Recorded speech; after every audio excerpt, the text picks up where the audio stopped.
आपण आता चारमिनारच्या इथं बघू शकतो, खूपच गर्दी आहे इथं. आणि हे बघा चारमिनार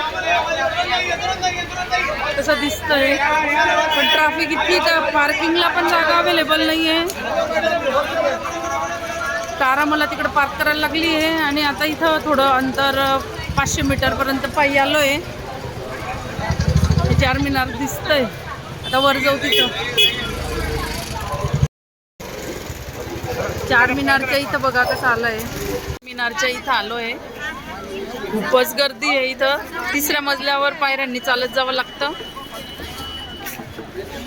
त्यानंतर इथं मार्केट आहे हे सगळं, बांगड्या, कानातले, ड्रेसेस. पण हे मार्केट खूपच गर्दीचं आहे. तुम्ही बघू शकता इथं चालायलाही जागा नाही आहे, इतकं गर्दीचं मार्केट आहे. आता कुठं आलोय आपण? आपण लुंबिनी पार्क मध्ये आलो आहोत. आणि इथं काय आहे? आणि इथं एक लेक आहे, तिचं नाव हुसेन सागर लेक आहे. आणि मग तिथं पुढे काय मध्ये? तर मधोमध लेकच्या मधोमध एक बुद्धाचा स्टॅच्यू आहे, तो बघण्यासाठी आपण बोटने जाऊ शकतो. बघण्यासाठी का? हा. चालेल, मग आता आपण जाऊ. कसं जातोय? ट्रॅफिक खूप आहे इथं, वेळ लागतोय. आणि सगळ्यात जास्त ट्रॅफिक कुठं होती बेटा? बघ इकडं, सांग जरा. चारमिनार. मग काय करायचं आता? चारमिनारला जायचं का नाही जायचं? कोणी नाही जायचं, बिलकुल नाही जायचं. काय आहे तिथं दुसरं बघण्यासारखं? तिथं काही नाही, फक्त वरती जायचं, बघायचं, खाली यायचं. त्याच्यापेक्षा चांगलं मोबाईल वर बघून घ्यायचं. हा, म्हणजे तिथं जायचं नाहीये, खूप गर्दी आहे. आणि शॉपिंग कशी आहे तिथली? आहे, ठीकठाक आहे, पण खूपच गर्दी मधली आहे, है ना? त्यामुळे इथली पण तुम्ही, हे खूप सुंदर आहे. डॉक्टर बाबासाहेब आंबेडकरांचं स्टॅच्यू आहे इथं. इथं आईस्क्रीमचे स्टॉल्स खूप आहेत, म्हणून मस्त इथं या तुम्ही. हा, हे छान ठिकाण आहे इथं. आता रात्रीला खूप छान वाटतंय. हे डॉक्टर बाबासाहेब आंबेडकरांचा स्टॅच्यू जिथं आहे ना, त्याचं ठिकाण किती सुंदर दिसतंय लाइटिंगने. पण इथं खूपच ट्रॅफिक आहे. पार्किंगची व्यवस्था आहे, पण खूप पार्किंग पण फुल झालेलं आहे आणि बराच वेळ लागतोय. बघा इथं सायंकाळचे 7:30 वाजले, पण तरी खूप गर्दी आहे.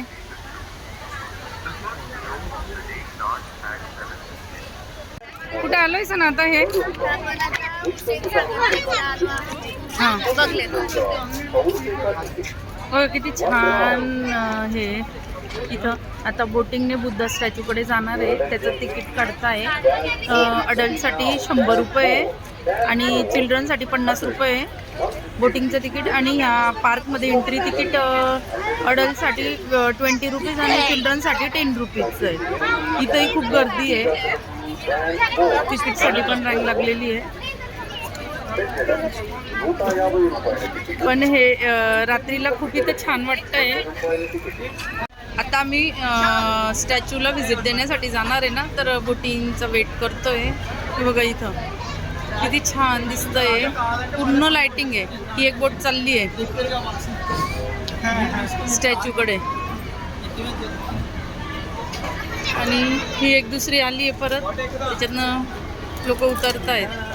आणि आता आम्ही इथं वेटिंगवर आहे थांबलेलो. आता रात्रीचे 7:45 वाजलेले आहेत, तरी पण इथं खूप गर्दी आहे. आता आम्ही बोटीमध्ये बसलेलो आहे, तुम्ही बघू शकता. इथं गर्दी आहे खूप आणि लाइटिंगचं सुंदर दृश्य दिसतंय. वर आकाशात चंद्र दिसतोय, खाली पाणी आहे, सर्वीकडे लाइटिंग आहे. आणि आता ही बोट आहे ना, स्टॅच्यूकडे जाणार आहे आणि तिथं 10 मिनिटं थांबणार आहे की कोणाला फोटो वगैरे काढायचे असेल तर काढू देतात. ते पुढचं दाखवते.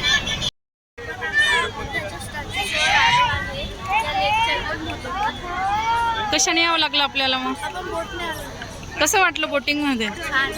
छान फिलिंग आलं. आणि इथं कसं वाटतंय तुला? मस्त हवा लागते.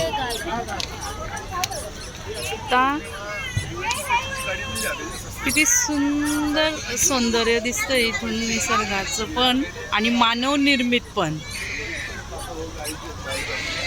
पूर्ण खाली पाणी आहे, फुल लाइटिंग केली आहे. अनेक बोटी, अजून रात्रीचे 8 वाजले तरी पण लोकांची वर्दळ खूप आहे इथं. या स्टॅच्यूवर पोचल्यानंतर 10 मिनिटं देतात ते स्टॅच्यूवर थांबण्यासाठी. बुद्धांचा खूप मोठा स्टॅच्यू आहे इथं. मला वाटतं तो संगमरवर मध्ये बनवलेला आहे. आणि हे प्रत्यक्ष फिलिंग थोडं वेगळं आहे, छान वाटतं एकदम.